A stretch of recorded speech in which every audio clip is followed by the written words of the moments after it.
Bueno, pero ¿y qué pasa cuando un paciente nuestro decide suicidarse? Hoy vamos a hablar del trastorno de estrés postraumático secundario o trauma vicario.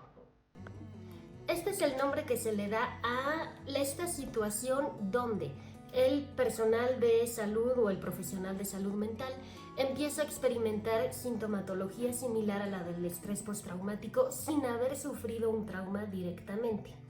Este se da, por ejemplo, cuando estamos expuestos a escuchar la experiencia traumática o devastadora de alguien una y otra vez, o a escuchar diferentes durante un periodo prolongado, como por ejemplo puede ser pues el trabajo de psicólogos, de psiquiatras, de policías, de bomberos, de personal de primera línea, de urgencias, por ejemplo en un hospital, que pues sí estamos acostumbrados, pero pues también nos llega a pegar el escuchar una y otra vez eventos traumáticos y ver cómo puede llegar la gente tan devastada a pedir ayuda.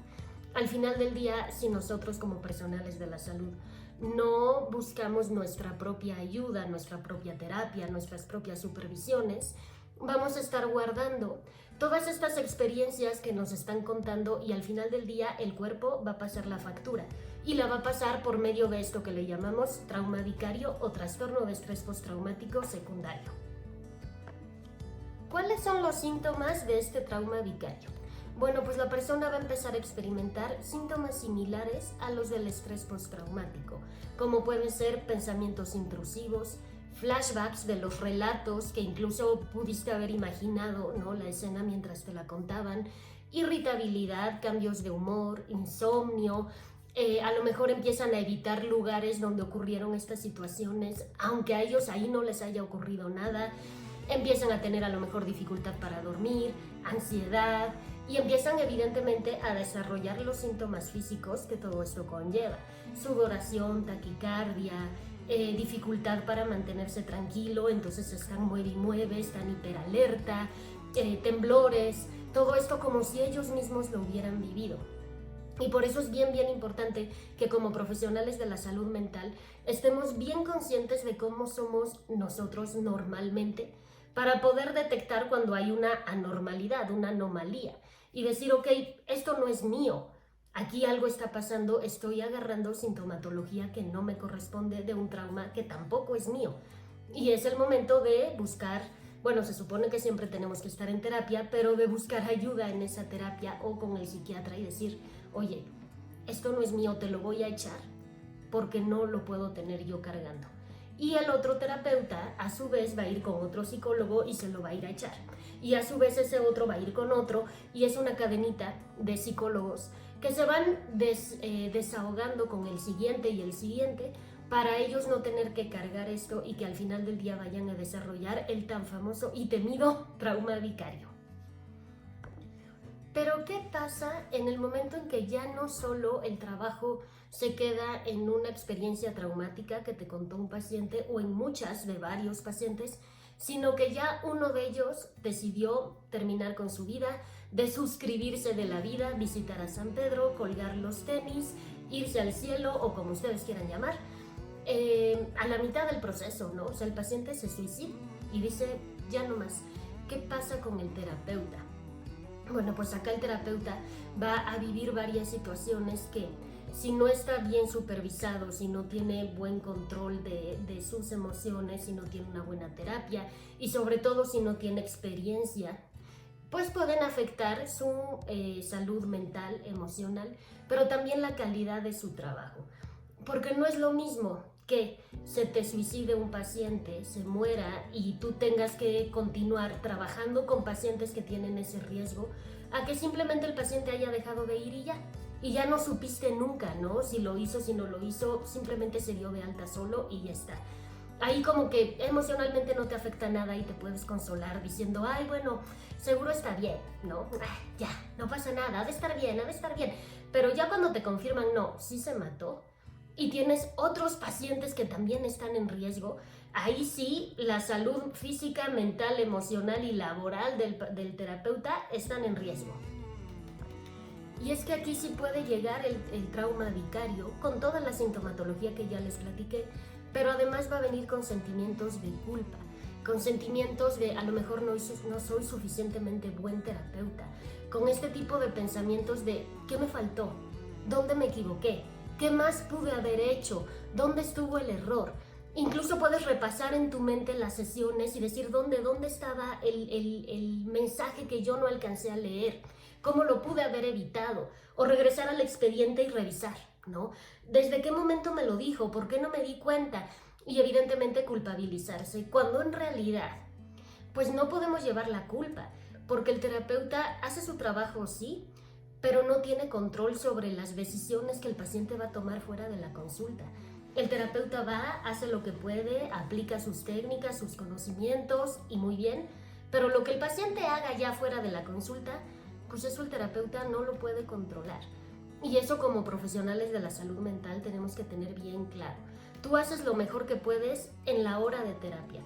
Fuera de esa hora de terapia, el paciente puede decidir o no decidir hacer lo que quiera, independientemente de todo el trabajo que tú hayas hecho. Entonces ya llevamos el trauma vicario, el sentimiento de culpa, la sensación de que a lo mejor no eres suficientemente buen terapeuta, el shock, ¿no? Porque era algo inesperado, algo que de repente ocurrió y no esperabas tú que fuera a pasar eso. Y también tenemos pues el duelo que todos vamos a pasar cuando teníamos algo y de repente ya no lo tenemos. A veces asociamos duelo a la muerte de alguien y no. Pasamos duelos por muchas cosas, un cambio de casa, un cambio de trabajo, la pérdida de la salud. Por ejemplo, un día estabas bien y al otro día te dicen que tienes diabetes, entonces perdiste, ¿no? La maternidad ya no es tu vida de antes, la perdiste, ahora es la vida tuya con tu bebé, que cambia toda tu dinámica. Todos esos son duelos. Todo lo que tenías y de repente ya no tienes va a generar un duelo. Tú tenías un paciente que no se había suicidado. Y de repente ya no lo tienes, ya no solo tienes al paciente, no tienes al paciente, sino que aparte ya se suicidó. Entonces es un doble duelo que va a tener que el terapeuta afrontar, junto con el trauma vicario, la sensación de que a lo mejor no es suficientemente buen terapeuta, y pues el sentimiento de culpa de ¿qué pude haber hecho mejor? ¿Dónde fallé? Y todo eso hace una bomba de tiempo.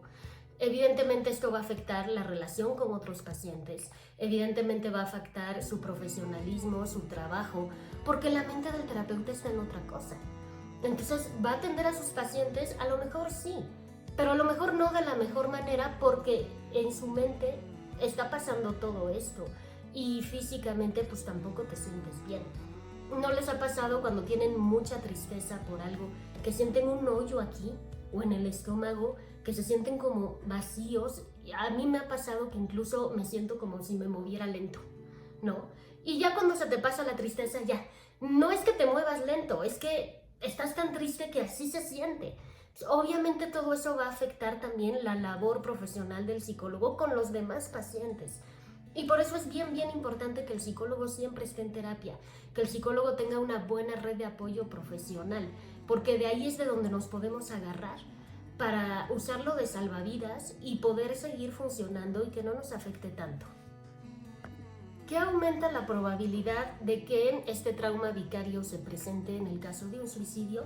Bueno, lo que ya mencionábamos, una falta de apoyo profesional, una red de apoyo también familiar, donde tú puedas llegar y desahogarte y decir, me siento muy mal, ¿no? Estoy triste, estoy desganado, échenme porras, ¿no? Una falta de experiencia en el manejo de este tipo de casos, evidentemente la primera vez supongo que será la peor. Digo supongo porque a mí no se me ha suicidado ninguno, pero supongo que debe ser la peor.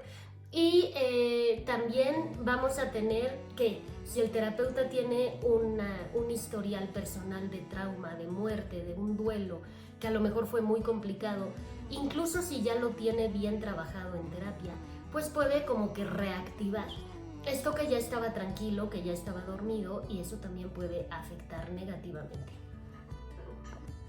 Por eso es que es bien importante que el psicólogo sea responsable de su propia salud mental, y por muy bien que él se sienta y yo atiendo pacientes y estoy perfecto, siempre ande buscando terapia, porque también cuestiones que nosotros en nuestra vida personal traemos pueden afectar negativamente el proceso de los pacientes. Se lo podemos pasar sin darnos cuenta. O podemos hacer un comentario fuera del lugar, o podemos tener un sesgo, porque son cosas que no nos damos cuenta que traemos, pero las traemos. Por eso el psicólogo siempre tiene que estar en terapia. Y es bien importante que esta red de apoyo profesional pues sea una red de apoyo donde el psicólogo sienta que puede ir al psicólogo, ¿no? Y tener su terapia. No donde se sienta juzgado, no donde sienta que él es el patito feo y todos los demás son una eminencia. No, donde se sienta cómodo de platicar lo que siente, las experiencias que tiene, etcétera, etcétera. Otro punto bien importante es mantener la distancia emocional con los pacientes. Y ustedes van a decir, pero ¿cómo? No tenemos botón de prendido y apagado de las emociones. No tenemos, pero sí podemos marcar ciertos límites para no involucrarnos emocionalmente o involucrarnos de más con ellos. Una manera sería, por ejemplo, tener un horario de trabajo. No responder mensajes de pacientes que no son urgentes fuera de los horarios, porque si no te empiezas a involucrar y no te das cuenta, ¿no? Pedirles a los pacientes que si la situación que quieren mandar por mensaje o llamar puede esperar a la siguiente consulta porque no urge, que por favor esperen. Tenemos que tener también bien claro pues en qué momento somos psicólogos y en qué momento no. Cuando no estamos en el consultorio somos mamás, hijos, hermanos, parejas de otras personas. No podemos ser psicólogos todo el tiempo, porque eso también hace que emocionalmente empecemos a diluirnos con lo profesional, y al momento de que viene esto, o de que el paciente se dio de alta solo, o de que pasó cualquier cosa, emocionalmente nos vamos a afectar mucho más.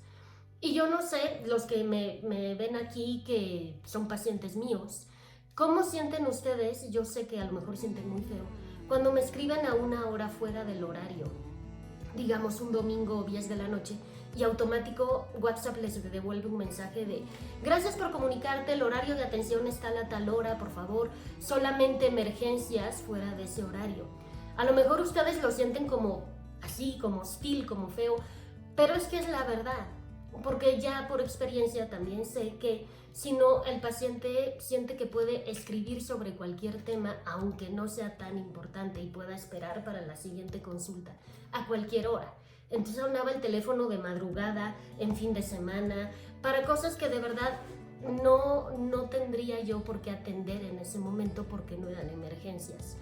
Y eso también es importante para el paciente, que él vea que él tiene su hora y es su hora, a menos de que haya una emergencia fuera de esa hora.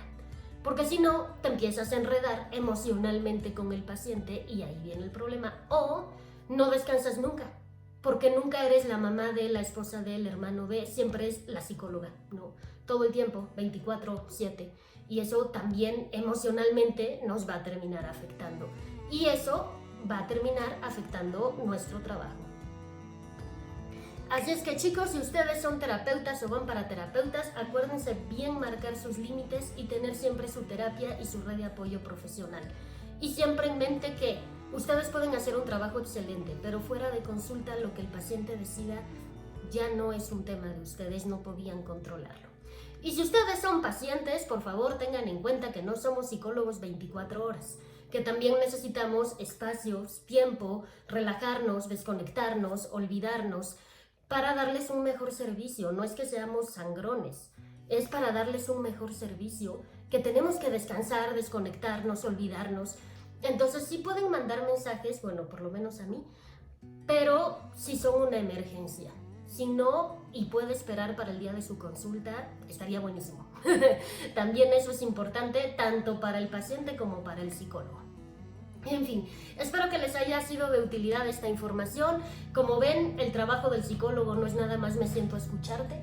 Lleva muchas cosas y nos llega a afectar física y emocionalmente. Así es de que, pues ahí está toda la información. Espero que les haya sido útil, que les haya gustado. Les mando un beso enorme.